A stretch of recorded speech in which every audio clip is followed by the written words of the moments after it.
તો પાટણમાં વરસ્યો ધોધમાર વરસાદ। મેઘાની તોફાની બેટિંગમાં અનેક વિસ્તાર પાણી થઈ ગયા છે। પાટણના નીચાણવાળા વિસ્તારોમાં પાણી ભરાઈ ગયા। રસ્તા પર પાણી ભરાવાને કારણે લોકોની મુશ્કેલી વધી છે। મીરા દરવાજા બુકડી પદ્મનાભને જોડતો માર્ગ પાણીમાં ગરકાવ થયો છે। પાણી ભરાઈ જવાને કારણે લોકોને પારાવાર મુશ્કેલી થઈ રહી છે। પાણી ભરાયા છે જે નીચાણવાળા વિસ્તારોમાં અને તેના કારણે પારાવાર મુશ્કેલી લોકોને થઈ રહી છે।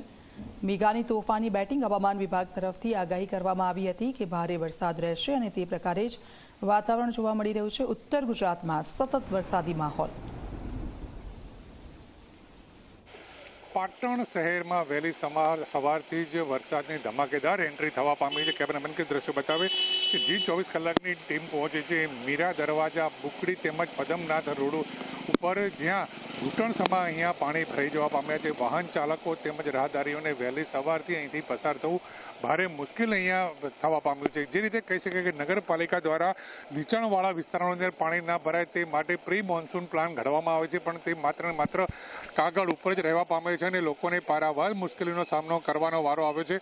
એક વાહન ચાલક આપણી સાથે જોડાયા છે, સીધી એમની સાથે જ વાત કરીશું। કેવા પાણી ભરાયા છે, શું તકલીફો પડી રહી છે? પાણી ખાડા બહુ છે, આગળ પાણી બહુ વધારે ભરાઈ ગયા। તકલીફ પડે છે? તકલીફ આવવા જવામાં પડે છે બહુ। વરસાદના પાણીનો નિકાલ નગરપાલિકા કરે છે? એ તો કોઈ કરતી નહીં, હાલ તો નગરપાલિકા કશું કરતી નહીં। પાણી ભરે, હા તકલીફ બહુ પડે આવવા જવાની। અચ્છા, કેટલા કલાકોમાં પાણી ઓસરે છે? પાણી અડધો કલાક રહે જ છે। કયો વિસ્તાર આવે? આ બુકડી, મીરા દરવાજા બુકડી। તકલીફો પડે છે આવવા જવાની? બહુ તકલીફ પડે આવવા જવાની। ચોક્કસથી તો આ બુકડીથી જે પદમનાથને જોડતો આ માર્ગ છે, અહીંયા વરસાદી પાણી ભરાઈ જવાના કારણે લોકોને પારાવાર મુશ્કેલીનો સામનો કરવાનો વારો આવે છે।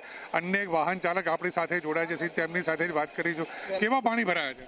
પાણી તો વર્ષોથી ભરાતા આવ્યા છે, પાણી આવવાની જગ્યા છે। આ પાણી છે ને લગભગ પાટણ શહેરમાં મીરા દરવાજા 2 થી 3 કિલોમીટરથી આવે છે।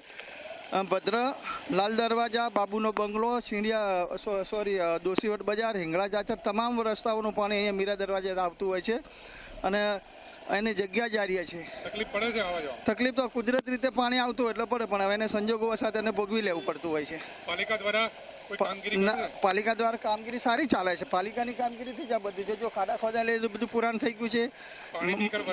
આ વરસાદી પાણીનો નિકાલ થઈ જાય છે તરત। પાણી અતિશય 2-3 ઇંચ વરસાદ આવે પાણી બધું આવતું હોય, પણ એનો નિકાલ થઈ જાય છે તરત જ।